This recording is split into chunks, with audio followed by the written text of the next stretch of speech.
Hi, my name is Soun, and today I'll be talking about how to use CBT to stop panic attacks. So I first want to start with what is a panic attack?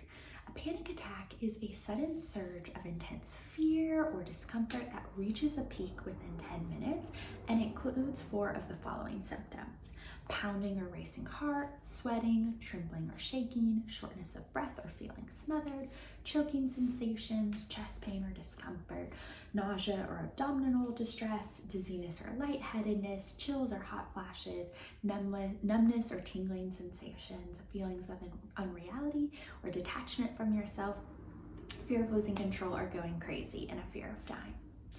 So why does panic happen? Panic happens because our brain is trying to protect us. Our nervous systems have evolved to keep us alive when there is perceived threat. And the way that it does that is by kicking in a stress response: fight, flight, freeze. But this response, while it's super helpful when there is real danger, it's not as helpful when it's a false alarm, when there isn't actual danger present. And that's sort of what happens in a panic attack. Is maybe you're just driving or you're in a crowded place, something in your mind triggers a sense of danger that then prepares your body for survival with a lot of those physical sensations that I was mentioning, and then that can generate the panic attack. CBT, or cognitive behavioral therapy, shares that panic attacks happen not just because of those physical symptoms that you're feeling, but actually crucially, what maintains and causes panic is the interpretation of those symptoms. So as an example, let's say you're in a crowded place and your heart skips a beat. The interpretation here you could have is something like, oh, I'm having a heart attack. And then because of that interpretation, your adrenaline increases, you have more body sensations, maybe your heart starts to race, maybe then you have an extra layer of a catastrophic interpretation, something like something's seriously wrong, I'm having an emergency, and then all of that generates the panic attack. So the irony is often it's the fear of those physical sensations themselves that keeps panic going and makes panic attacks more likely. And when we're scared of panic, which is totally understandable, we naturally try to escape it or we try to prevent it. But actually by doing so, we never really get to learn that we can handle the panic and that it will naturally pass. And that fear kind of maintains our likelihood of having another panic attack. So I think it's important that we learn new ways of responding to those physical sensations. The idea is that through CBT we can learn ways we can reduce the struggle with panic so that over time we can build confidence in realizing we can handle these uncomfortable bodily sensations. So I'm going to run through a couple of different ways that you can use to respond differently. So the first is reassessing those anxious thoughts. Again, it's often the interpretation of panic that drives panic attacks. And so this piece is noticing what thoughts you have. Maybe your thoughts are, I'm going to pass out, or I'm losing control, or I'm going crazy.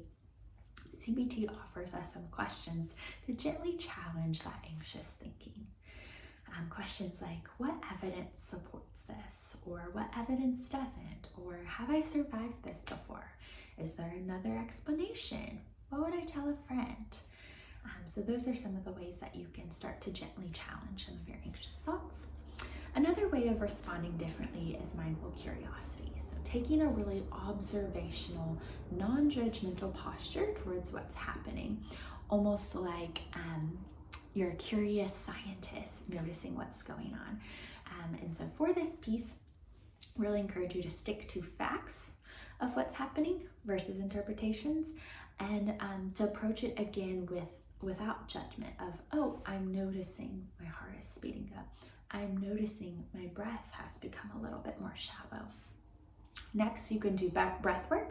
This one's a hit or miss. Some people don't like breath work. If it's not for you, no worries. But if you're someone who does like breath work, this is all about calming down your nervous system using the breath. And so for this, I recommend one form of breathing I really like is breathing in for 4 counts and out for 6 counts, because that longer exhale can trigger the brain and the body to get a little bit more relaxed. You could also try mindfully shifting your attention elsewhere. So maybe that's to your present environment, noticing what are some of the things I see, some of the things I hear, engaging your senses in that way. Another option you can do is brain games. So what this means is using different parts of our brain that we typically engage when we're safe. So an example is doing simple math. Maybe you start from 1 and you keep adding 4 till you reach 50. Or you can do spelling. Choose a word and spell it front and backwards. Or you can choose a category like places and start from the letter A, go through the letter Z of different places like Alabama, Birmingham, Cairo. And the final thing I want to share of a different way we can practice responding differently to panic is through exposure.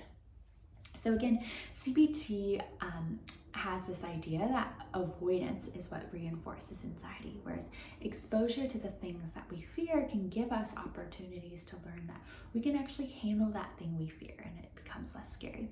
So in CBT, there's actually 2 ways of doing exposure with panic attacks. So one is something called interoceptive exposure, and that is where you actually intentionally induce some of the physical sensations associated with panic attacks. So maybe if, for instance, for you, it's a racing heart, you might jog in place, or if it's dizziness, you can spin.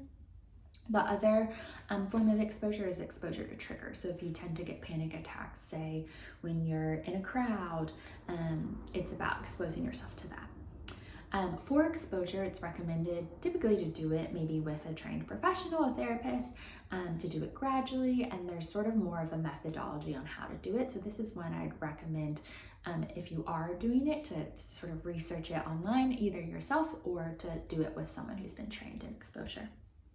And the idea with all of this, as with responding differently, is over time you can learn that, hey, I can actually tolerate these sensations, and then the beauty of it is panic loses much of its power. All right, thank you so much.